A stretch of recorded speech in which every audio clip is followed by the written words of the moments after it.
Boa noite, prezados colegas CSDistas, mais uma vez Depois 50, dando continuidade às revisões de direito internacional público. E vamos para o episódio de número 3, correto? Então, episódio de número 3, vamos falar um pouco sobre o Tribunal Penal Internacional, questões do Rio Branco do ano de 2019, que trazem conceitos básicos sobre o Tribunal Penal Internacional. Vejamos as questões do dia de hoje. Elas estão baseadas no livro do professor Paulo Henrique Gonçalves Portela, O Direito Internacional Público e Privado, na sua a edição que eu tenho aqui, a 12ª edição do ano de 2020. Vejamos, queridos. Questão número 1, Rio Branco 2019, CACD 2019. O Tribunal Penal Internacional ele tem competência para investigar e, face a evidências, julgar indivíduos acusados de crimes considerados graves pela comunidade internacional, tais como crimes de guerra e crimes de agressão.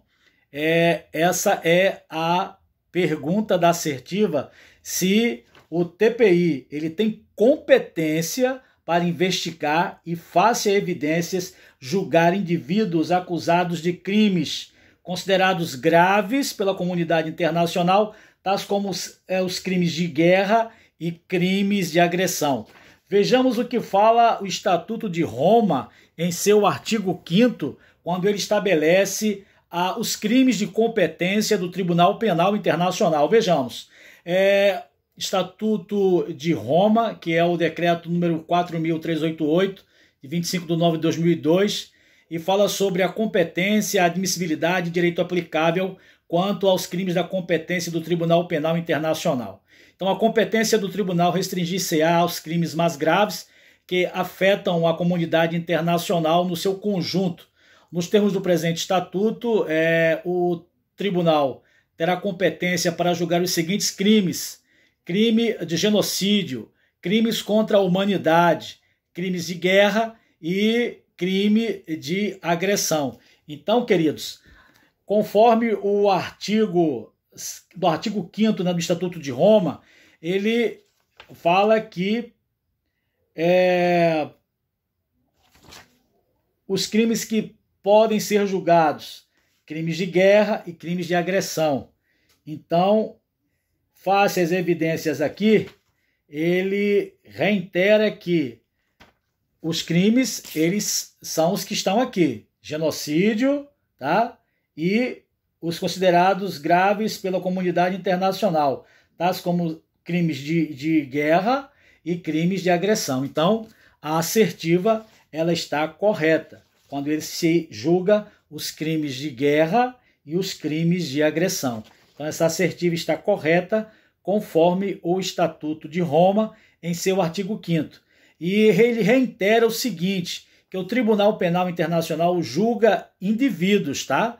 Não julga estados. Então, somente julgados indivíduos que cometem a natureza, a tipicidade destes crimes aqui, conforme está no Estatuto de Roma em seu artigo 5º. Crime de genocídio, crimes contra a humanidade, crimes de guerra e crimes de agressão. Então, a assertiva está correta. Vamos para a segunda assertiva do dia de hoje. CACD 2019, a questão é: a tortura, o extermínio e a deportação forçada de uma população estão entre os atos considerados pelo Estatuto de Roma como um crime contra a humanidade, quando cometidos no quadro de um ataque sistemático ou generalizado contra toda uma população civil. Então ele pergunta se a tortura, o extermínio e a deportação forçada de uma população estão entre os atos considerados pelo Estatuto de Roma como um crime contra a humanidade. Então vamos aqui nos dirigir novamente ao Estatuto de Roma, no seu artigo 7º. Vamos lá. A configuração de crime contra a humanidade requer não apenas a tipificação do Estatuto de Roma, mas também que os atos tipificados como tais sejam praticados como parte de um ataque generalizado ou sistemático contra uma população civil e com conhecimento de tal ataque é considerado realmente crime contra a humanidade. Mas vamos aqui ler o artigo 7º, que traz mais embasamento para que o candidato pudesse responder essa assertiva. Crimes contra a humanidade, Estatuto de Roma, no seu artigo 7º.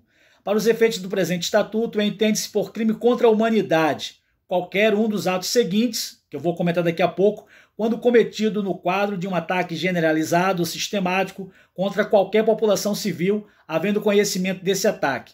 E os crimes são elencados: homicídio, extermínio, escravidão, deportação ou transferência forçada de uma população, prisão ou outra forma de privação de liberdade física grave, em violação das normas fundamentais de direito internacional, a tortura, a agressão sexual, a escravatura sexual, a prostituição forçada, a gravidez forçada, a esterilização forçada, a perseguição de um grupo ou coletividade que possa ser identificado por motivos políticos, raciais, nacionais, étnicos, desaparecimento forçado de pessoas, crime de apartheid, enfim. Ele aqui na assertiva, ele elenca o seguinte: tortura, extermínio e a deportação forçada de uma população civil estão entre os atos considerados pelo Estatuto de Roma como crimes contra a humanidade, conforme o artigo 7º do Estatuto de Roma. Estes crimes estão tipificados e são considerados crimes contra a humanidade. Como ele aqui bem extermina aqui, ele bem esclarece aqui o extermínio, né? A deportação forçada e a tortura. Então, são estes tipos de crimes que são considerados crimes contra a humanidade. Queridos e queridas, espero ter aí aglutinado conhecimento no episódio número 3 sobre as revisões de direito internacional público e hoje falando sobre o Tribunal Penal Internacional. Fica aí a dica para que você possa se debruçar no Estatuto de Roma e trazer aí as características desta Corte Internacional de Justiça, que é o Tribunal Penal Internacional. Bons estudos, um forte abraço e até o próximo episódio de Revisões de Direito Internacional para o concurso de admissão à carreira de diplomatas. Abraços!